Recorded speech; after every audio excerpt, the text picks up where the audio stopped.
नमस्कार, times now Bharat पर आपका बहुत बहुत स्वागत है। आपके साथ मैं हूं राकेश पांडे। शाम के 5 बजने वाले हैं। वक्त हो गया है देश के सबसे पसंदीदा डिबेट शो राष्ट्रवाद का। राष्ट्रवाद यानी देश से बढ़कर कुछ नहीं। और आज मेरी मौजूदगी है नागपुर में शाही जामा मस्जिद के ठीक बाहर। मोमिनपुरा इलाके में नागपुर के ये शाही जामा मस्जिद है। यहाँ पर भी आज दोपहर में जुमे की नमाज हुई है। अब भी नमाज का वक्त हो रहा है, थोड़ी देर बाद अजान भी होगी। देश भर की मस्जिदों में जुमे की नमाज हुई है। मुस्लिम पर्सनल लॉ बोर्ड ने अपील की कि चूंकि वक्फ का विरोध चल रहा है, इसलिए देश भर में नमाजी आज जुमे की नमाज के दौरान काली पट्टी पहन कर आए। कई जगहों पर नमाजी काली पट्टी पहन कर आए, कई जगहों पर काली पट्टी नहीं भी पहन कर आए। ये तस्वीरें देखिए, यहाँ पर लोग हैं जो दोपहर की जुमे की नमाज के दौरान भी इन्होंने अपने बाह पर काली पट्टी बांधी थी और इस समय भी काली पट्टी बांधकर यहाँ पर खड़े हुए हैं। लेकिन सवाल ये उठता है, जो बरेली के मौलाना पूछ रहे हैं कि इबादत वाली जगह का सियासत के लिए इस्तेमाल करना क्या ठीक है? क्या मुस्लिम पर्सनल लॉ बोर्ड इस्तेमाल कर रहा है मस्जिद को और मुसलमानों को अपनी पॉलिटिक्स के लिए, अपने एजेंडे के लिए? सवाल ये भी है कि वक्फ के विरोध के नाम पर अगर सड़क पर मार्च निकले तो ठीक है, लेकिन क्या जहां पर इबादत होनी चाहिए वहां का इस्तेमाल सियासी मकसद के लिए ठीक है? करेंगे इस पर चर्चा, लेकिन सबसे पहले आप इस रिपोर्ट को देखिए।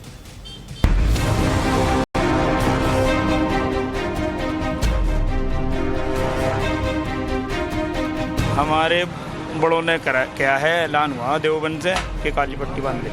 पट्टी कुछ उन्होंने बांधी है, कुछ उन्होंने नहीं बांधी है। मान लिया, किसी ने नहीं माना।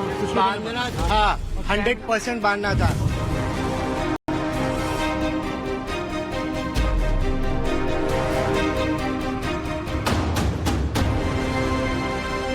इस देश में पर्सनल लॉ बोर्ड और ओवैसी का मुस्लिमों का इस्तेमाल मोदी विरोध के लिए कर रहे हैं। रमजान के पाक महीने में देश भर की मस्जिदों से क्या खतरनाक खेल खेला गया। खेल विरोध के नाम पर आम मुस्लिमों को बहकाने का, खेल उनके हाथ में काली पट्टी बंधवाकर नफरती पैगाम देने का।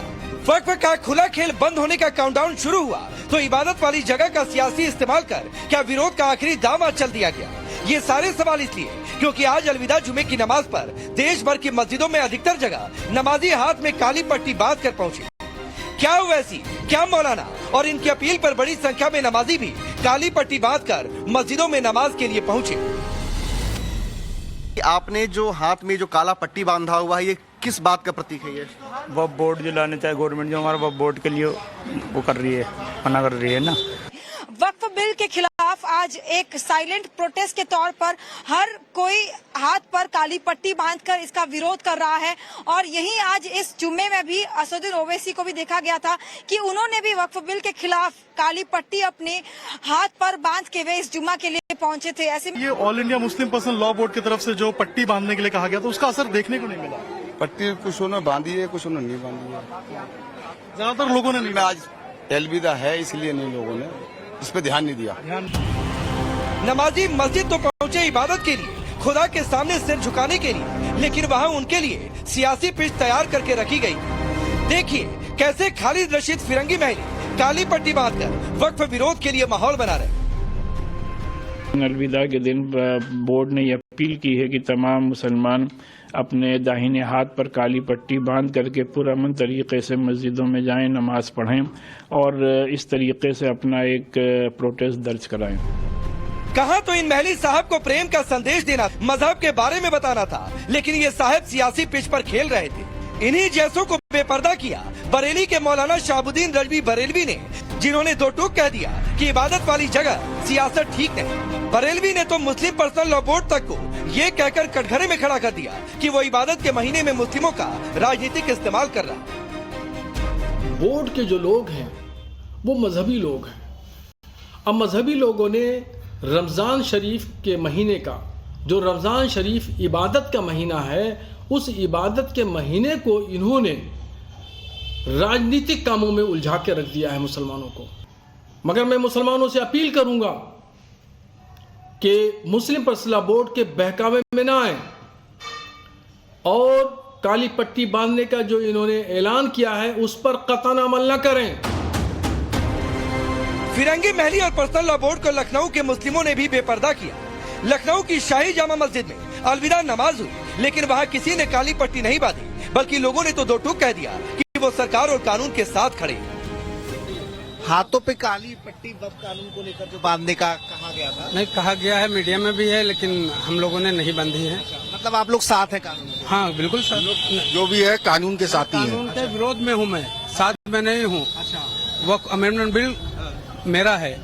हाँ, आप क्या कह रहे हैं वक्फ अमेंडमेंट बिल पे? जो भी हो कहे वही मेरा भी है। जो कानून है उसके साथ। जी जी। वक्फ संशोधन पर बनी जेपीसी के चेयरमैन जगदम्बिका पाल ने भी पर्सनल लॉ बोर्ड पर यह कहकर निशाना साधा कि इबादत वाली जगह पर काली पट्टी बांधकर क्या खुदा के खिलाफ प्रदर्शन कर रहे हैं। काली पट्टी बांध करके किसके खिलाफ प्रोटेस्ट? जब आप जा रहे हैं एक प्रार्थना करने गॉड के या अल्लाह के नाम, और उस समय आपसे कहा जा रहा है काली पट्टी बांधिए, तो उनके खिलाफ मतलब काली पट्टी बांध करके आप प्रेयर ऑफर करने के लिए कह रहे हैं। अलविदा नमाज पर काली पट्टी की पिच सियासी है तो सियासतदान कहाँ पीछे। सपा के दो सांसदों इकरा हसन और संभल से सांसद जियाउर रहमान बर्क ने काली पट्टी वाले विरोध का समर्थन किया।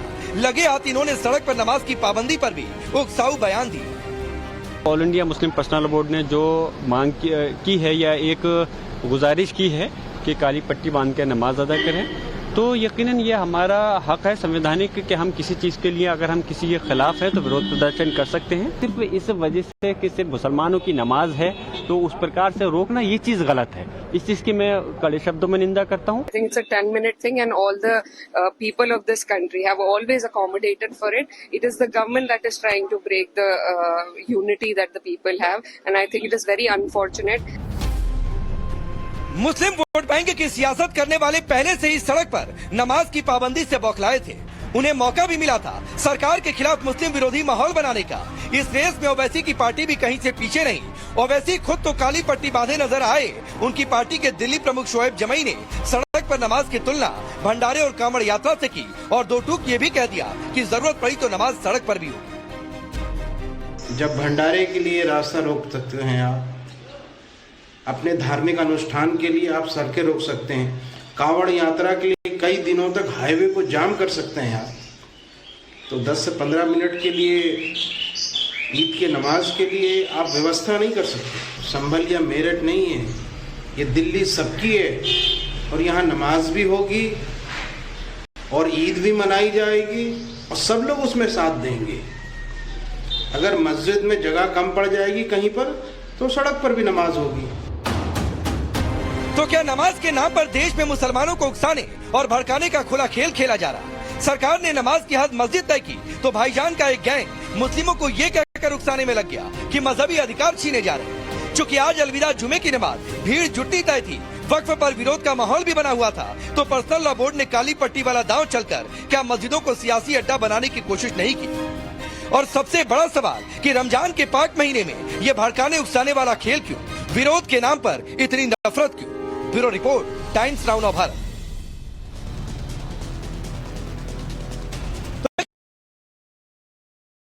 नागपुर की शाही जामा मस्जिद देख रहे हैं।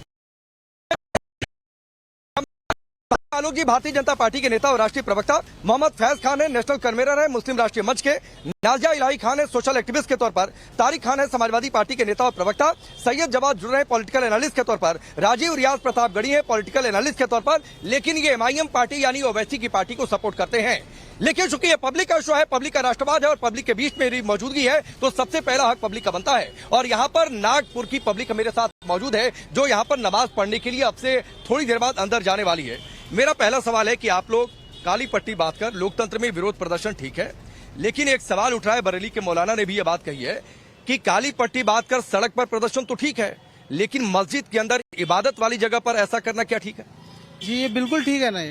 इबादत की जगह जिस जगह हम इबादत को जा रहे हैं वो खुद वक्फ बोर्ड के अंडर में आती है और हम जो प्रदर्शन कर रहे हैं वो बिल्कुल खामोशी प्रदर्शन कर रहे हैं।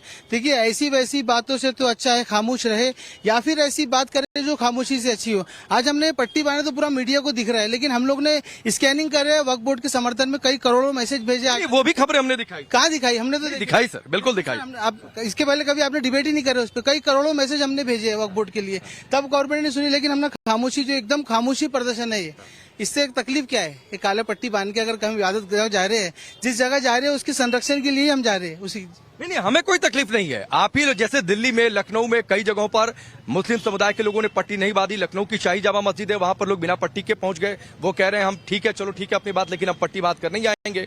बरेली के शाहबुद्दीन बरेली भी हैं, पता नहीं आप लोग जानते हैं या नहीं जानते हैं, वो ये कह रहे हैं कि सड़क पर ठीक है, लेकिन अंदर जाते हैं तो लगता है कि ये राजनीतिक फायदे के लिए इस्तेमाल हो रहा है। वक्फ पर मुस्लिम पर्सनल लॉ बोर्ड अपना एजेंडा सेट कर रहा है। सर, राजनीति होती तो राजनेता हमारे साथ होते, तो पब्लिक का खुद का प्रदर्शन है। और आप जो मौलाना की बात करें उनको तो पहचानते नहीं है, लेकिन ठीक है, वो नहीं विरोध कर रहे तो ठीक है। जो विरोध कर रहे हैं, हम लोग अपने लिए विरोध कर रहे हैं, अपनी कौम के लिए विरोध कर रहे हैं, हमारी खानकाह, मस्जिद, ईदगाह को बचाने के लिए कर रहे हैं। क्या ये नाजायज बात है कि अगर कर रहे हैं तुम? खामोश प्रदर्शन है ना ये, इसकी तो परमिशन की जरूरत नहीं किसी को। हम घर से बांध के निकले और आज रमजान का आखिरी जुमा है, यौम बैतुल मुकद्दस भी मनाते हैं हम, और एक जगह लोग जमा होते तो दिखता है उसके लिए, ऐसी कुछ इसमें कोई प्रॉब्लम ही नहीं है। अब मैं आगे बढ़ लेता हूं, चूंकि ये बातचीत उठी है तो सबसे पहले फैज खान एक टिप्पणी आपकी, फिर उसके बाद तारिक भाई और आलोक जी आपके पास आ जाऊंगा। चूंकि आप भी मुस्लिम है, लोग ये बातें कर रहे हैं, मिक्स्ड ओपिनियन है। लखनऊ में, दिल्ली में कई जगहों पर मुस्लिम समुदाय ने पट्टियां नहीं बांधी हैं, अलग अलग तरीके की राय दिख रही है। आपकी नजर में क्या ये ठीक है, अंदर इबादत वाली जगह पर काली पट्टी बांधकर वक्फ के नाम पर प्रदर्शन करना? बिस्मिल्लाहिर्रहमानिर्रहीम, रब्बि इश्रह ली सदरी व यस्सिर ली अमरी वहलुल उक़दतन मिन लिसानी यफ़क़हू क़ौली। जय हिंद। देखिए, मेरे प्रश्न का उत्तर जगदम्बिका पाल जी बखूबी दे चुके हैं, जबकि वो मुस्लिम नहीं है। उन्होंने कहा है कि ये अल्लाह से गद्दारी है, यानी आप अल्लाह की इबादत करने जा रहे हैं और अल्लाह को काली पट्टी दिखा रहे हैं। कहने का मतलब ये है ये तो अल्लाह से गद्दारी है। यदि आपको प्रदर्शन करना है तो लोग कहाँ प्रदर्शन करते हैं? किसी मंत्री के घर के सामने करते हैं, विधानसभा के सामने करते हैं, संसद के सामने करते हैं, सड़क पे करते हैं। आप ये कह रहे हैं मस्जिद में नमाज नहीं पढ़ने दी जा रही है, इसलिए हम मस्जिद में काली पट्टी बांधकर नमाज पढ़ेंगे। सेल्फ कॉन्ट्राडिक्टरी है। ये बर्क का ये बयान है, अभी आपने दिखाया। भाई जब पढ़ ही रहे हो तो फिर आप क्यों ये लगा रहे हो? ये शुद्ध राजनीति है, इसके अलावा कुछ नहीं। आम मुसलमानों से मैं गुजारिश करूंगा, मुस्लिम पर्सनल लॉ बोर्ड और AIMIM के बहकावे में ना आए। अभी मैं असदुद्दीन ओवैसी का बयान सुन रहा था कि ये अल्लाह की प्रॉपर्टी को छीनना चाहते हैं। अरे नासमझ इंसान, अल्लाह की प्रॉपर्टी कौन छीन सकता है? अल्लाह की प्रॉपर्टी कोई नहीं छीन सकता। फानूस बन के जिसकी हिफाजत हवा करे वो शम्मा क्या बुझे। ठीक है फैज भाई, आपने एक प्लेटफॉर्म सेट कर दिया। यहाँ पर भी लोग हैं और आपकी बात को लेकर मैं यहाँ पर लोगों के बीच भी जाऊंगा। लेकिन तारिक खान, जो आपकी पार्टी के सांसद बर्क ने कहा, जो फैज खान यहाँ पर कह रहे हैं, सर आप बरगला रहे हैं, वक्फ के नाम पर आप इस्तेमाल कर रहे हैं सियासी फायदे के लिए अपने। आर्टिकल 19(1) भी अमेंड करा दीजिए। आर्टिकल 19(1) कहता है कि हम प्रदर्शन कर सकते हैं विदाउट आर्म, और उसमें अमेंड करके लिखवा दीजिए, मोदी की पूरी अपनी बहुमत है, उसमें लिखवा दीजिए कि काली पट्टी नहीं बांधेंगे।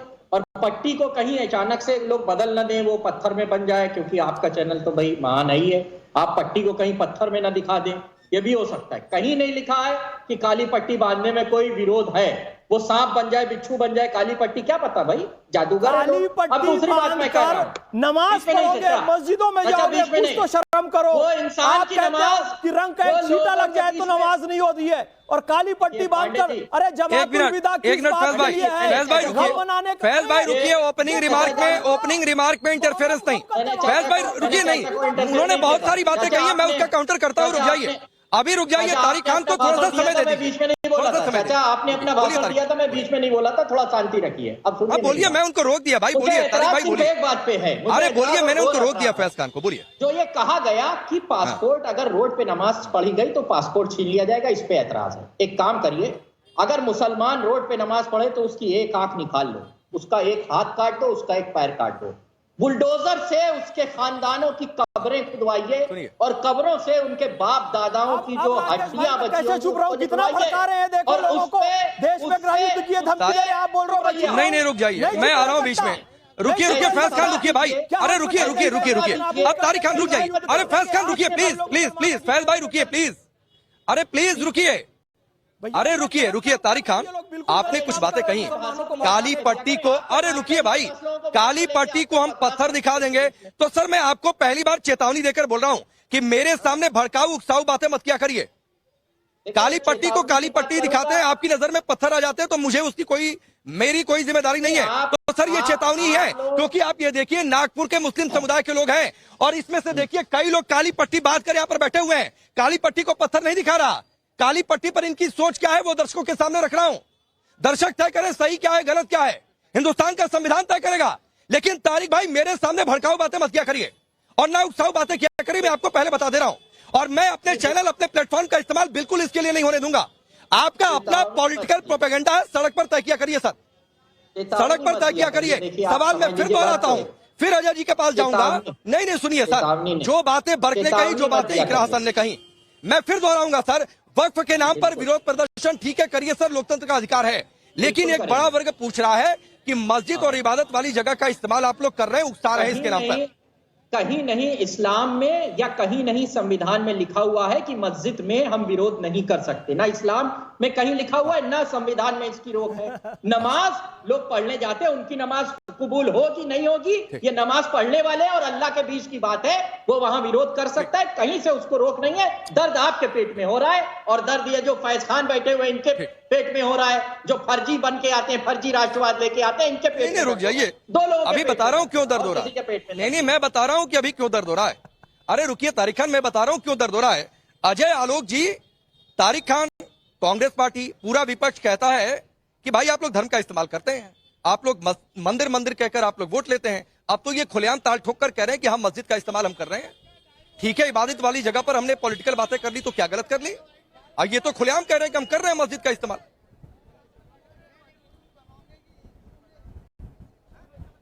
देखिए, मस्जिद का इस्तेमाल राजनीति के लिए कोई पहली बार तो नहीं हो रहा है। 1977 में, 80 में जब जामा मस्जिद से इमाम बुखारी कॉल देते थे वोट देने का, फतवा जारी होता था, उस वक्त भी हमने मस्जिद का इस्तेमाल होते हुए देखा था। आज आश्चर्य की बात मुझे ये हो रही है कि आपके सामने बैठे हुए तारिक खान कह रहे हैं कि अल्लाह की प्रॉपर्टी, अल्लाह की प्रॉपर्टी होती है कि सारा जगह ही अल्लाह का है, ये जहां ही अल्लाह का है, अल्लाह की प्रॉपर्टी।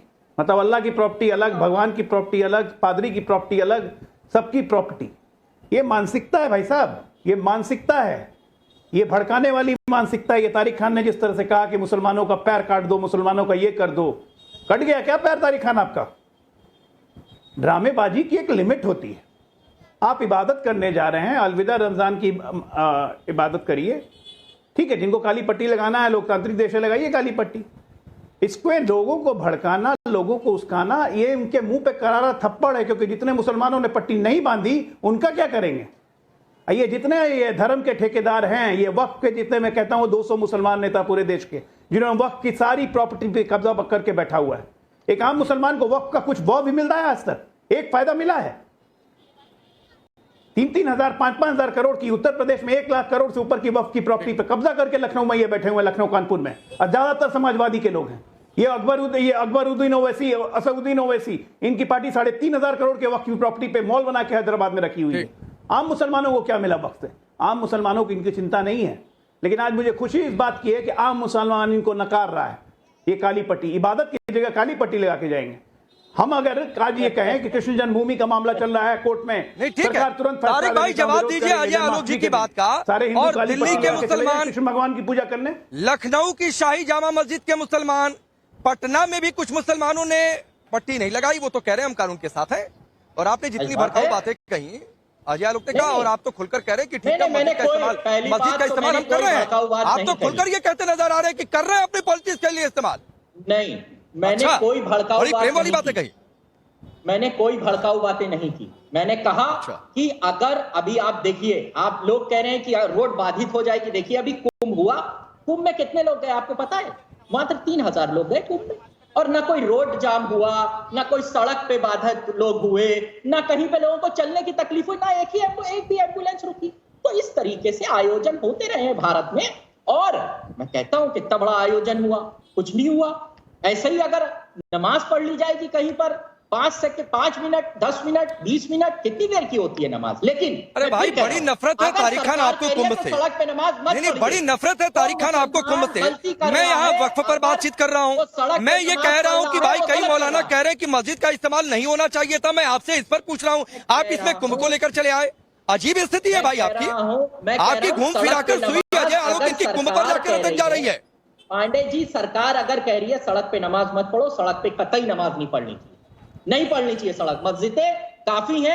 अरे भाई मैं तो अभी उधर गया ही नहीं। 2019 से कहा जा रहा है, मेरा विषय ही नहीं है। 2019 तारिक खान मैं कह ही नहीं रहा हूँ सड़क पर नमाज पढ़ी जाए ना पढ़ी जाए, मैंने सवाल ही नहीं किया। आप फेवर में है, मैंने सवाल ही नहीं किया, भागने लगे सवाल से। नहीं, आप कह रहे हैं सड़क पे पढ़ लें, आपको नहीं है। सरकार जो कहेगी उसके मुताबिक व्यवस्था चलेगी। नहीं भाई, कोई पूजा पाठ सड़क पर नहीं होती है, मैं इसके फेवर में नहीं हूँ। पूजा पाठ इबादत की जगह, इबादत कोई भी सड़क पर नहीं होती है, मैं इसके समर्थन में नहीं हूँ। चलिए रुक जाइए, अजय आलोक वक्फ पर सवाल करिए, ये कुम पहुंच जा रहे हैं। वक्फ पर सवाल करिए, सड़क पर उतर जा रहे हैं। वक्फ पर जवाब नहीं है, ये इस्तेमाल मस्जिद के लिए कर रहे हैं तो भाग जा रहे हैं सवाल से। आप इनसे वक्त पे सवाल कर रहे हैं, ये कुंभ पे जानते हैं क्यों जा रहे हैं? क्योंकि ये भावनाएं भड़काना चाहते हैं। ये मुसलमानों को भी भड़का रहे हैं, ये हिंदुओं को भी भड़का रहे हैं। ये एक राजनीतिक दल के प्रवक्ता हैं, कहते हैं कि सरकार ये करे कि अगर रोड पे मस्जिद नमाज पढ़ोगे तो तुम्हारी टांग काट देंगे। अभी इन्होंने कहा है ये कितनी गंदी बात है और कितनी भड़काऊ लैंग्वेज है ये। उत्तर प्रदेश पुलिस स्वतः संज्ञान ले ऐसे लोगों का, स्वतः संज्ञान लेना चाहिए। आपको वक्त पे वक्त अमेंडमेंट आ रहा है, अलविदा वक्त कहने का समय आ गया है, क्योंकि आम मुसलमानों को उसमें फायदा होता है और आप जैसे ठेकेदार मुसलमानों को उसमें नुकसान है। All India Muslim personal law board ने कितनी जमीन रखी हुई है वक्त की, कितना काम करवा रहा है, जरा अकाउंटेबिलिटी दिया आज तक? ऑडिट हुई है कभी? Audit of accounts? पैसे पे फंड काट के बैठ गए हैं सब कोई, गरीब मुसलमानों की जमीन हड़प के बैठे हुए हैं। वक्त पे संशोधन करना है तो उसके लिए मस्जिद का इस्तेमाल करिए भाई। सरकार है नहीं, ठीक है, ये करने से 10 साल से केंद्र में टीएमसी की सरकार है, होगा नहीं। ठीक है, मैं आ रहा हूं। ना भड़का पाओगे ना भड़कने देंगे, आप लोग को ठंडा कर देंगे, याद रखना। उंगली मत दिखाना, ठीक है, वरना तुम्हें ठंडा यहीं कर दूंगा मैं। उंगली मत दिखाया करो, ठंडे हो जाओगे, शाम तक ठंडे हो जाओगे। मैं कह रहा हूं, भड़काऊ भाषण दिया, उत्तर प्रदेश पुलिस स्वतः संज्ञान लेगी। तुम ठंडे हो जाओ, ठीक है? मैं उंगली दिखा रहा हूं तुम्हें। मैं आप दोनों लोगों को रोकता हूं, मैं आप दोनों लोगों को रोकता हूं। सर भाषा का ध्यान रखिए, नेशनल टेलीविजन है सर, सड़क पर चौक चौराहे पर नहीं, मैं पब्लिक के बीच हूं, तो भाषा का संयम रखिए सभी। मैं आगे बढ़ रहा हूं। राजीव रियाज प्रतापगढ़ी, आप जिस पार्टी को सपोर्ट कर रहे हैं वो वैसी भी काली पट्टी बात कर आ गए और कह रहे हैं कि वक्फ का मतलब शरीयत से छेड़छाड़ हो रही है। यहाँ अजय आलोक कह रहे हैं कि अलविदा जुमा के दिन ये एहसास हो रहा है कि अलविदा वक्फ का टाइम आ गया, इसलिए आप लोग बौखला रहे हैं। भाई शरीयत में छेड़छाड़ कैसे हो गई इससे, बताइए जरा। देखिए, ये अच्छा साइन है कि मुसलमान यहाँ भी डरा नहीं है, अभी थका नहीं है। और जिस तरह से बड़ी तादाद में लोग काली पट्टियां बांध के आए हैं, उनका देखिए, संसद में काला कपड़ा पहन के जा सकते हैं कांग्रेसी विरोध करने, क्रिकेट खेल सकते हैं, तो कोई अल्लाह की द्वारगाह में गया है, उससे मांग रहे कि अल्लाह देख हमारे साथ क्या नाइंसाफी हो रही है। हरियाणा में क्या क्या ईद की छुट्टी रद्द कर दी है। आप कह रहे हैं मोदी जी कुछ उनको देने वाले हैं इनाम, अब वहां छुट्टियां कैंसिल हो रही है ईद पे, आप समझ रहे हैं। और जो अजय आलोक जी कह रहे हैं, इनकी पूरी राजनीति धर्म पे भड़काऊ काम कर करके इन्होंने किया है। मंदिर मस्जिद के बाहर ये 2 मिनट नहीं रह सकते हैं, इनकी सारे सरकारें इसी तरह से चलती हैं। और सपा, ये दोनों चोर मौसेरे भाई हैं, एक खेलते हैं दूसरे बॉलिंग करते हैं, एक बैटिंग करते हैं एक बॉलिंग करते हैं। तो ये जो है इनकी जो नूरा कुश्ती है पब्लिक समझ चुकी है। ये जो अजय आलोक साहब के लोग ही नारा लगाते हैं कि जब मुल्ले काटे जाएंगे तो राम राम चिल्लाएंगे, ये कह रहे भड़काऊ। अरे भड़काऊ तो आप अपने लोग, आप एक लोग खुद हैं, आप खुद समझाइए किस तरह से। जाओ मुल्लो पाकिस्तान, अरे भाई क्यों जाएं, इनके हमारे बुजुर्ग यहाँ पैदा हुए, मुसलमान यहाँ चले जाएंगे, आप क्या मतलब। अरे भाई राजीव रियाज प्रतापगढ़ी कहाँ पाकिस्तान पहुंच गए मेरे प्रभु, अरे कहाँ पाकिस्तान पहुंच गए। नाजिया ये कह रहे हैं कि इस देश में मुसलमान डरा नहीं, अरे डरा कभी नहीं था भाई। नाजिया कब डरा हुआ था, ना कल डरा था, ना आज डरा है, ना कल डरेगा, और कोई डराएगा क्यों, वो भी इस देश के नागरिक है। लेकिन राजीव रियाज की बातें देखिए, तारिक खान की बातें सुनिए। वंदे मातरम, राम राम राकेश भाई और सभी को पैनलिस्ट को। अभी समाजवादी पार्टी के प्रवक्ता आर्टिकल 19(1)(a) की बात कर रहे थे, तो उसी के ठीक नीचे आर्टिकल 19(2) भी है, उसको भी पढ़िए, जिसमें रीजनेबल रिस्ट्रिक्शन के बारे में भी है। फ्रीडम ऑफ स्पीच और फ्रीडम ऑफ एक्सप्रेशन का नाजायज फायदा तो कभी नहीं उठाना चाहिए। राकेश जी, मुझे आज देश में दिखा कि कुछ ऐसे मस्जिद और मसाजिद थे जो समाजवादी पार्टी के कार्यालय बन गए थे और MIM पार्टी के कार्यालय बन गए थे। मुझे मस्जिद दिखा ही नहीं। हम सबको याद होगा, और आपके चैनल पर भी जो इंसिडेंट मैं बताने जा रही हूँ उस पर खूब धुआंधार डिबेट हुई थी। 16 अक्टूबर 2023 को मक्का मुअज्जमा के अंदर से भारत का एक युवा अरेस्ट हुआ था, जिसको अरब की पुलिस ने अरेस्ट किया था। उसने हज के दौरान क्या किया था, उसने भारत जोड़ो यात्रा का पट्टा बांधा था और 8 महीना अरब की पुलिस ने कोड़े बरसाए उसको, और रोटियां और पानी देता था, उसको ये सजा दी गई थी। मुझे ऐसा लगता है कि भारत के कानून में ऐसी सजाएं यहाँ भी होनी चाहिए कि मस्जिद जैसी इबादत की जगह को, मस्जिद जैसी पाक मुकद्दस जगह को, मस्जिद जैसी इतनी बड़ी जगह को आप लोगों ने सियासी अखाड़ा बना दिया है। खबरदार चुप रहिएगा, एकदम चुप रहिएगा। अभी मैं बोल रही हूँ, महिला का सम्मान घर में नहीं करते हैं, बाहर में ये नहीं चलेगा, बाहर में ये नहीं चलेगा। अब आती है बात राकेश जी कि ये रहा मेरे हाथ में कुरान। कौन से प्रॉफिट्स थे जिन्होंने रोड पर नमाज पढ़ा था? कौन से प्रॉफिट थे जिन्होंने नमाज का नाजायज फायदा पॉलिटिक्स के लिए किया था? मेरे हाथ में कुरान है, बताओ आयत नंबर और सूरह नंबर बताओ। मस्जिद जो है वो ना संविधान में है ना कुरान में है। तुम लोग अपनी राजनीति की रोटियां जो है ना वो कहीं और। ठीक है तारिक भाई, मैं आऊंगा, मुझे पता है आप इशारा कर रहे हैं, लेकिन सैयद जवाद को पहले समय देते हैं, उन्होंने अभी तक नहीं बोला है। जवाद भाई बताइए क्या जवाब है नाजिया की बातों का? और यही आरोप लग रहा है कि विरोध ठीक है, सड़कों पर विरोध करिए, लोकतंत्र में होना चाहिए, सरकार की किसी बात से नाराजगी है, कोई सुधार चाहिए, सरकार से अपनी बात मनवानी है, लेकिन भाई किसी इबादत की जगह पर उसको किसी पार्टी का दफ्तर बना दिया जाए, किसी के एजेंडे वाली जगह बना दिया जाए, ये ठीक है क्या इस देश में? जी राकेश भाई, बहुत बहुत धन्यवाद आपको और आपके सभी दर्शकों को मेरा जय हिंद, जय संविधान। देखिए, जिस मौजू के ऊपर बहस हो रही है वो मौजू जो है जानबूझ करके उठाया जा रहा है, और वो भी सरकार की जानिब से। सरकार के जो काली पट्टी का विरोध है ये लोगों का संवैधानिक हक है, और सरकार जो काला संशोधन कर रही है वक्फ बोर्ड में, उस काले संशोधन के खिलाफ जो है वो यहाँ के मुसलमान हैं, और ये मुसलमानों का ही प्रोटेस्ट नहीं होगा, आने वाले वक्त में हर एक उस नागरिक का प्रोटेस्ट होगा जो इस देश के संविधान से मोहब्बत करता है, जो इस देश के आईन से मोहब्बत करता है। दूसरी बहुत बड़ी आपत्तिजनक बात थी, अभी अजय आलोक जी ने आपके माध्यम से तारिक खान को बोला कि ठंडा कर दूंगा, जान से मारने की धमकी दे रहे ऑन टेलीविजन, और उसके बावजूद कह रहे हैं कि वो भड़का रहे हैं। आप चैनल के माध्यम से मैं कहना चाहता हूँ बहुत ही खराब बात उन्होंने कही है, और मैं उसका निंदा करता हूँ। तीसरी सबसे बड़ी बात मैं ये कह रहा हूँ कि इस तारिक खान ने जो कहा उस पर आपके कान में रुई था।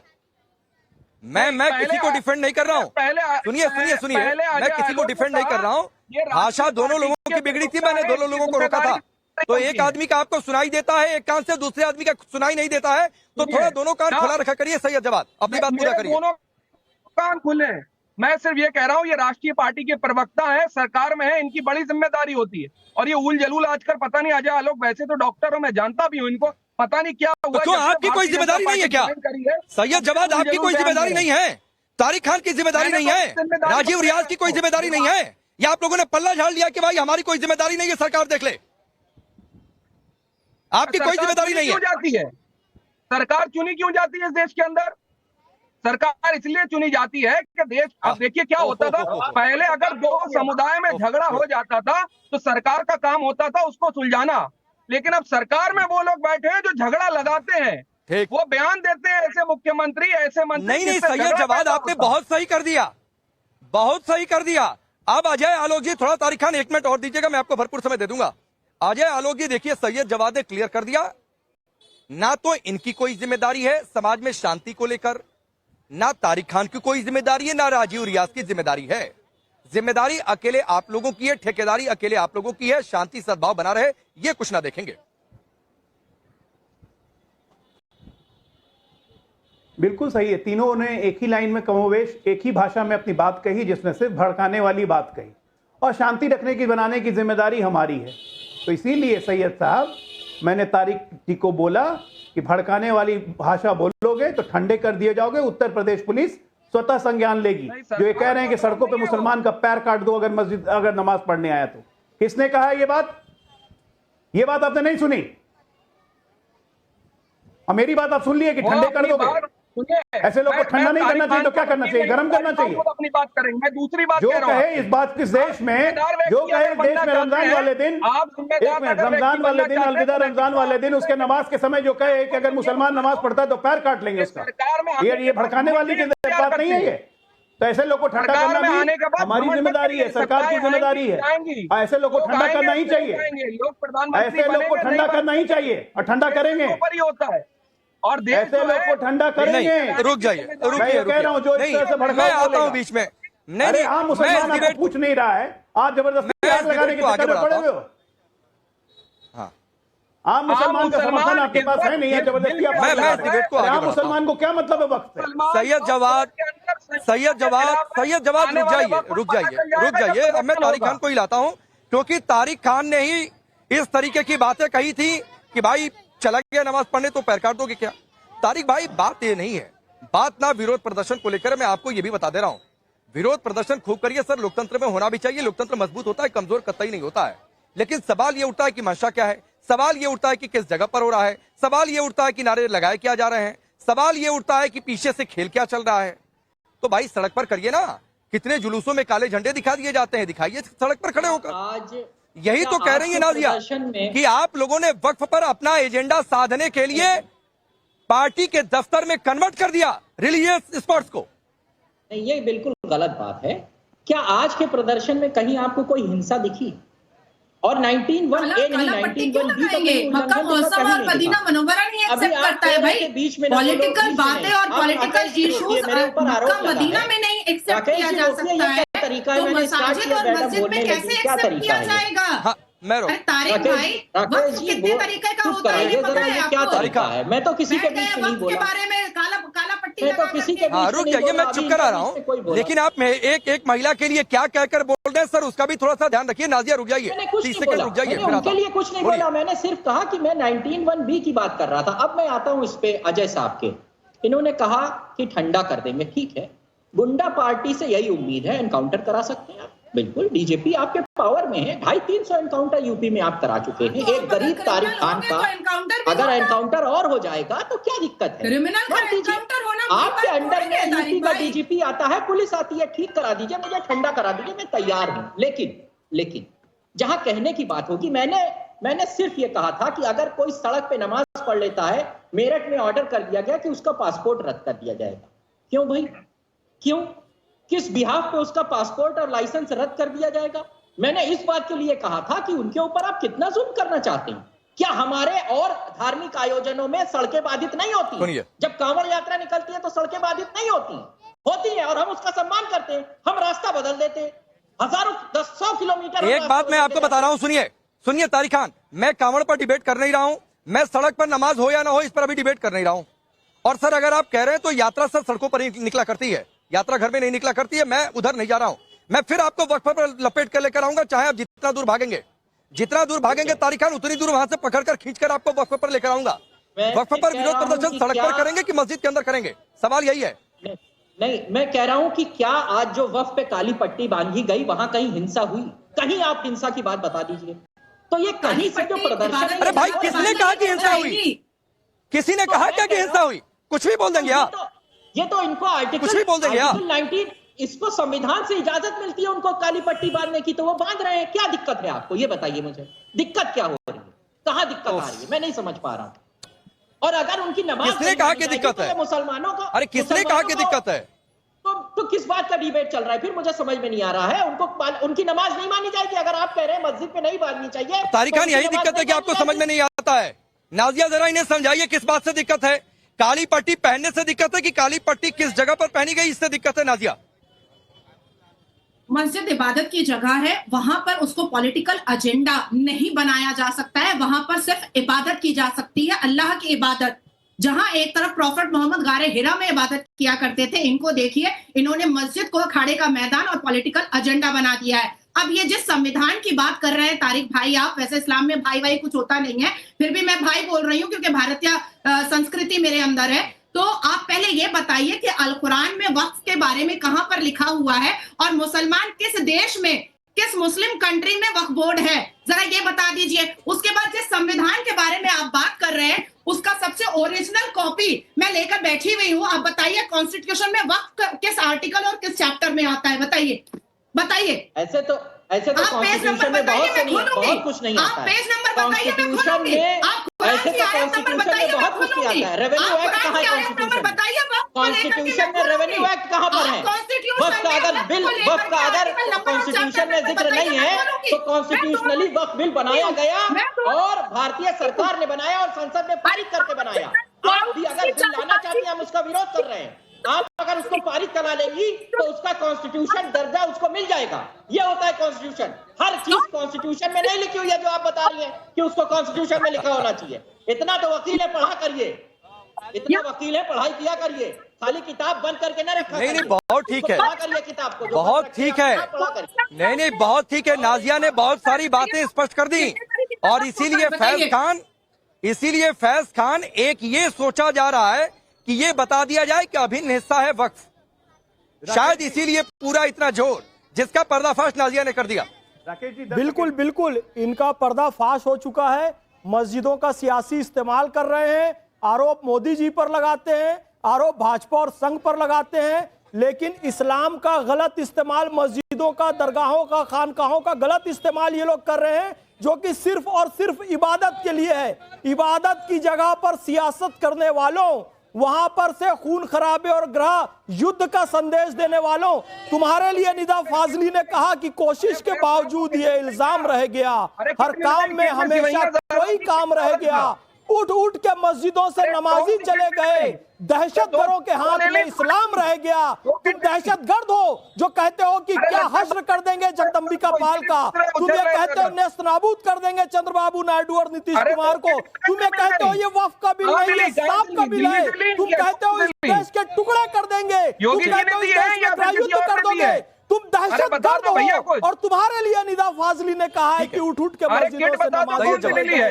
और दहशतगर्दों के हाथ में इस्लाम रह गया। अरे इस्लाम रिलीजन ऑफ पीस है, इस्लाम शांति का मजहब है, वो दुनिया को दिखाओ। संशोधन से शरीयत पर हमला नहीं हो रहा है, उसका सही तरीके तरीके से प्रॉपर्टी। अरे रुकिए सैयद जवाद, आपको समय दे रहा हूँ भाई, रुक जाइए। अरे रुक जाइए, हाँ रुक जाइए ना, रुक जाइए। अब सैयद जवाद यही सवाल आपसे पूछ रहा हूँ, रुक जाइए भाई, सवाल सुना करिए। राकेश जी 10 सेकंड, या तो बोलिए मैं चुप हो जाता हूँ, आप लोग अपने भी फैसला कर लीजिए, ऐसे नहीं होता। रुक जाइए। सैयद जवाद, जो बातें फैज खान ने कही, जो बातें नाजिया ने कही, मैं आपसे फिर वही सवाल रिपीट कर रहा हूँ कि क्या पीछे से ये खेल चल रहा है कि वक्फ को अभिन्न हिस्सा बता दिया जाए और इसीलिए ओवैसी ने कहा कि शरीयत में दखल हो रहा है? जी देखिए, शरीयत में मदाखलत इसीलिए करी जा रही है क्योंकि जो socio economy, political and justice system जो इस्लाम का है ना, वो सबसे ज्यादा मजबूत है और उसका कॉन्स्टिट्यूशनल राइट जो है वो हमारे देश का संविधान देता है। और जो हमारे बेसिक फंडामेंटल राइट्स हैं उसको उठा करके पढ़ लीजिए, चाहे 14, 15, 16, 17, 18, 19, 20, 21, 22 से लेकर 25, 26, 27, 29, 30, ये किसी के पास है नहीं। अब क्या है, भारतीय जनता पार्टी को दिक्कत ये होती है कि उसकी जो मदाखलत है उसमें जो जानबूझ करके घुसना है, जो वक्त के अंदर जो प्रॉपर्टी जिसमें नजर है उनकी, वो अपने चंद उद्योगपति मित्रों के लिए है। जैसे 16 लाख करोड़ रुपए राइट ऑफ अपने चंद उद्योगपति मित्रों का करा गया, वो आम लोगों का पैसा था, वसूली कैसे होगी? जो वक्फ बोर्ड की प्रीमियम प्रॉपर्टी है वो अपने चंद उद्योगपति मित्रों को बेचेंगे, वहां पे बड़े बड़े कॉर्पोरेट बनाए जाएंगे। गलत डायरेक्ट से, जैसे अयोध्या के अंदर, आप तो वैसे ही पांडे जी पंडित आदमी है, आप देखिए अयोध्या के अंदर। नहीं ठीक है। अब मैं अजय आलोक से रिप्लाई लेता हूँ, रुक जाइए सैयद जवाद, रुक जाइए, समय थोड़ा सा कम है, रुक जाइए। अब अजय आलोक, देखिए सैयद जवाद ने बड़े स्मार्टली मेरे सवाल में फंडामेंटल राइट को जोड़ दिया शरीयत से, फिर उसके बाद सवाल वही है कि ये तो एक सोच रहे हैं कि इसको बना दिया जाए फंडामेंटल राइट वक्फ जो है और वो अभिन्न हिस्सा इस्लाम का है, ये साबित कर दिया जाए, इसीलिए शरीयत में दखल बताया जा रहा है। देखिए, सबसे पहली बात, सैयद जी ने बात शुरू की जय संविधान, बहुत अच्छी बात है, जय संविधान। तो संविधान में जब अभी मेरी बहन ने पूछा नाजिया ने कि संविधान में कहां है वक्फ, तो तीनों लोग बगले झांकने लगे। एक आदमी उसमें कहने लगा कि बहुत चीज संविधान में नहीं है। तो फिर जय संविधान का मतलब क्या है? उसके बाद लाया शरीयत, कि हमारे शरीयत के हिसाब से चलेगा। हिंदुस्तान में शरीयत लागू है क्या? शरिया कानून है हिंदुस्तान में, संविधान में शरिया कानून है, कैसे चलेगा? ये होती है दोगली बातें जो आपके चैनल पे ये लोग कर रहे हैं। इस देश में शरिया नहीं लागू है भाई साहब मेरे। वक्फ नाम का कोई चिड़िया संविधान में नहीं थी, इसलिए जब जय संविधान कहते हो तो संविधान की इज्जत करो। 10 सेकंड। सिर्फ खटाखट संविधान दिखाने से जय संविधान नहीं हो जाता है। संविधान में जो लिखा हुआ है ना, उसको जानो और पढ़ो, नहीं और तब उसको बोलो। ठीक है, वक्त इतना ही है, लेकिन ये कहते हुए कि ये तो अजय आलोक जी ये तो ये भी कहते हैं कि हम कॉन्स्टिट्यूशन में चेंज कर देंगे रिजर्वेशन के लिए, ये तो ये भी कहते हैं, ये सारी बातें भी आई हैं। तो इनके हिसाब से शायद संविधान की रक्षा ये है। लेकिन हाँ, इस देश ने आज अलग अलग तस्वीरें देखी हैं इस देश ने ये भी देखा है कि काली पट्टी बांधकर लोग आए, तो इस देश ने ये भी देखा है कई जगहों पर नहीं आए। सवाल भी है कि क्या ये सही है, ये गलत है, ये जनता तय करेगी, देश तय करेगा। लेकिन फिलहाल आप देखिए नागपुर की शाही जामा मस्जिद से राष्ट्रवाद का स्पेशल एडिशन, इस बड़े सवाल पर आप देख रहे थे। आप सभी का बहुत बहुत शुक्रिया।